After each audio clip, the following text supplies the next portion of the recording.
Suyash institute of paramedical science Kudal. आमच्याकडे DMLT, x ray technician, dialysis technician, OT technician आणि ophthalmic technician असे 10वी आणि 12वी नंतरचे 1 वर्षाचे कोर्सेस उपलब्ध. माफक फी, गव्हर्नमेंट अप्रूव्ड सर्टिफिकेट आणि 100% नोकरीची हमी. आमचा पत्ता Suyash hospital, Kudal ST stand समोर, कुडाळ, सिंधुदुर्ग. संपर्क 023 62 22 34 52 किंवा 72 19 81 70 02. आमदार नितेश राणे यांनी संजय राऊत यांच्यावरती घाणघाती टीका केली. पाहुयात नेमकं काय म्हणाले.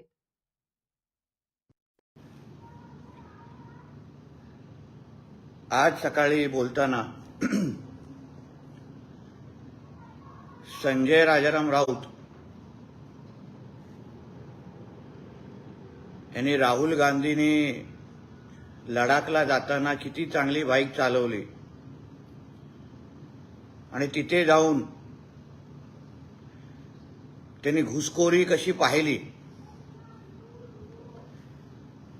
याबद्दल नेहमीप्रमाणे चाटण्याचं काम केलेलं आहे.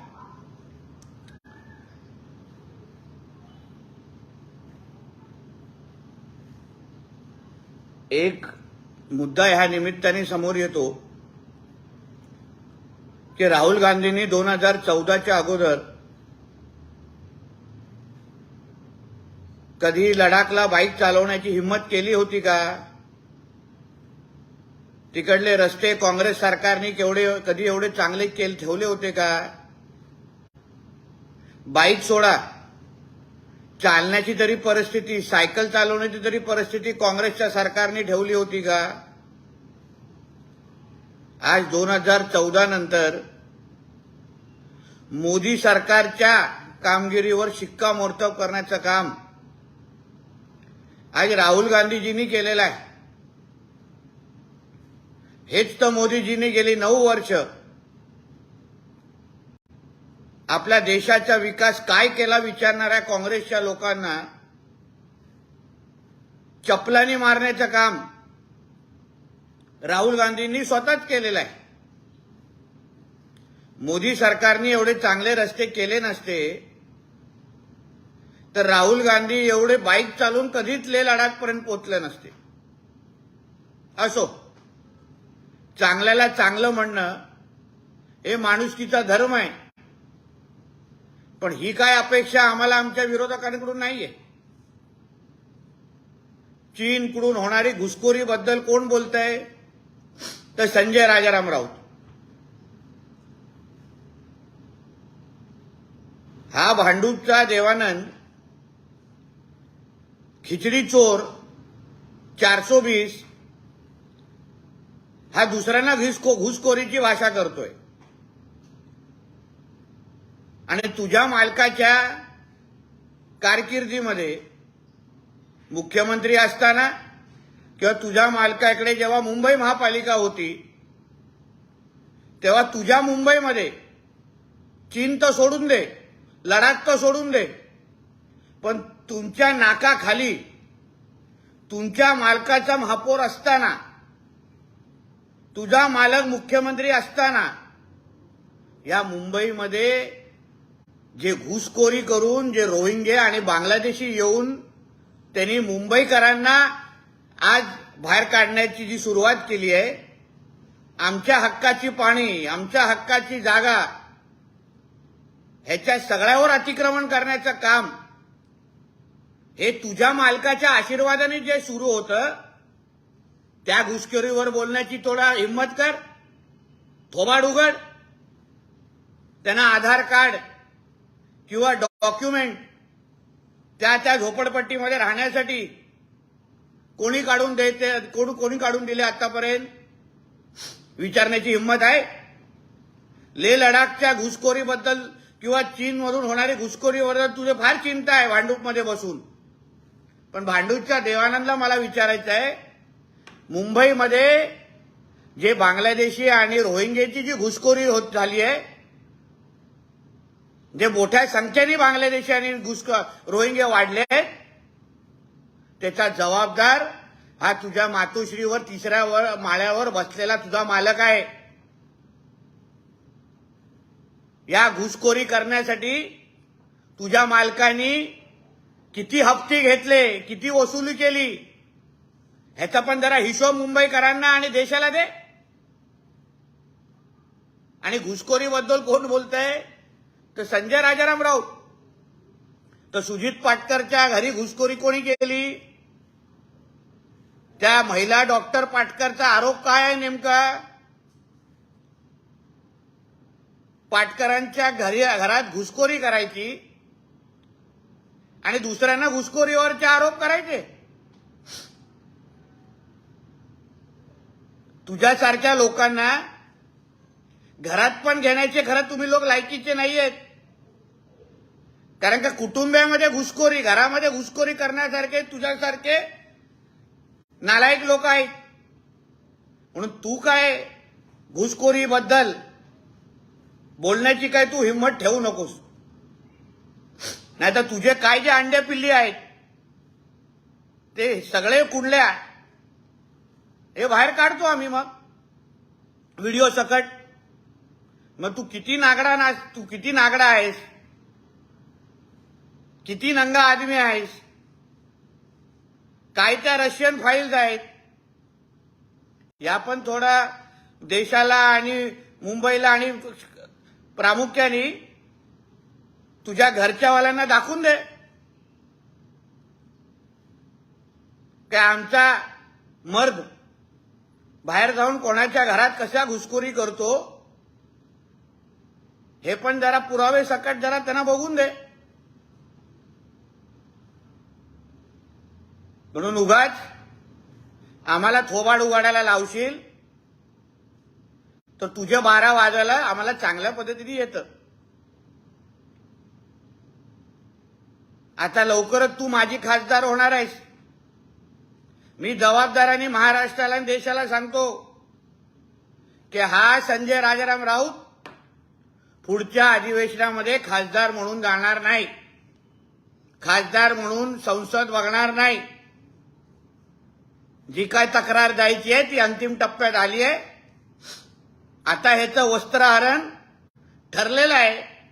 म्हणून तर हा थैथयाट सुरू आहे फडणवीस साहेबांच्या नावानी, मोदी साहेबांच्या नावानी. अरे तुला तुझी स्वतःची चिंता आहे, पवारांची चिंता आहे, तुझ्या मालकाची चिंता आहे. मग तू जे काय नाक रगडत रगडत काड्या लावल्यास आणि आता पवारांच्या घरात काड्या लावतोस. तिथे सांगतोस की अजित दादांनी संस्थेचा पण राजीनामा द्यायचा, ते रोखठोक लिहितोस. म्हणजे आयुष्यभर दुसऱ्याच्या घरामध्ये काड्या लावण्याचं काम हा शकुनी मामा करतोय. आणि अशा पद्धतीनेच अगर करत राहिला तर मग ह्याचं वस्त्रहरण, ह्याचे कपडे टाराटारा फाडण्याची हिंमत ही आमच्यामध्ये आहे. म्हणून तू काय आम्हा लोकांना कोर्टात जाऊन नोटिसाच्या धमक्या आणि फुसक्या धमक्या देऊ नकोस. तुझे कार्यक्रम कुठे कसे होतात याची चांगली माहिती आम्हा लोकांना आहे. फडणवीस साहेबांनी जपानमध्ये जाऊन प्रशासन कसं करायचं ते शिकाव. मग तुझा मालक जो डावोसला, मालकाचा मुलगा जो डावोसला गेलेला, ते कुठल्या बॉलिवूड नाईट साजरा करण्यासाठी गेलेला, कुठला नंगा नाच करायला गेलेला, महाराष्ट्रासाठी गेलेला की बॉलिवूड पार्ट्या करण्यासाठी गेलेला? तेव्हा महाराष्ट्र समजलं नाही, तेव्हा प्रशासन कळलं नाही. तू अशा पद्धतीनेच अगर फडणवीस साहेबांवर आणि आमच्या भारतीय जनता पक्षावर बोलत राहिलास तर तुला आणि तुझ्या मालकाला आणि तुझ्या मालकाच्या मुलाला आम्ही फिरणं अवघड करून टाकू, हे तुला लक्षात ठेव. तुझा थोबाड अगर योग्य वेळी बंद झालं नाही आणि काय सामनाच्या धमक्या देतो की बावनकुळे साहेबांनी वकील द्यायचे, सामना हा काय वृत्तपत्र आहे की उद्धव आणि त्याच्या कुटुंबाचा काळा पैसा सफेद करण्याची कंपनी आहे ती? किती आहे खप सामनाचा, किती ऍड रेव्हेन्यू आहे आणि त्याच्यासमोर किती पैसा फिरवला जातो सामन्यामधून? तो काय वृत्तपत्र आहे की उद्धव ठाकरेचे काळे धंदे लपवण्याची कंपनी आहे ती? दाखवू काय आम्ही डॉक्युमेंट? दाखवू काय आम्हाला माहिती? चल ये खुल्या व्यासपीठावर सामनावर चर्चा करू. किती खप आहे आणि तू नेमकं किती दाखवतोस आणि किती ऍड रेव्हेन्यू आहे आणि तुझी सामन्याची काय लायकी, सामन्यामध्ये काय लायकी आहे ना, आणि तुझी सामन्यामध्ये काय लायकी करून ठेवली आहे वहिनी साहेबांनी, हे कधी आम्हाला बोलायला लावलंस तर तुझ्या घरचेवाले पण तुला घरामध्ये आणून चहा देणार नाही. म्हणून लायकीत राहा, जास्त थोबाड उघडू नकोस. तुझ्या पेंग्विन मालकाला सांग,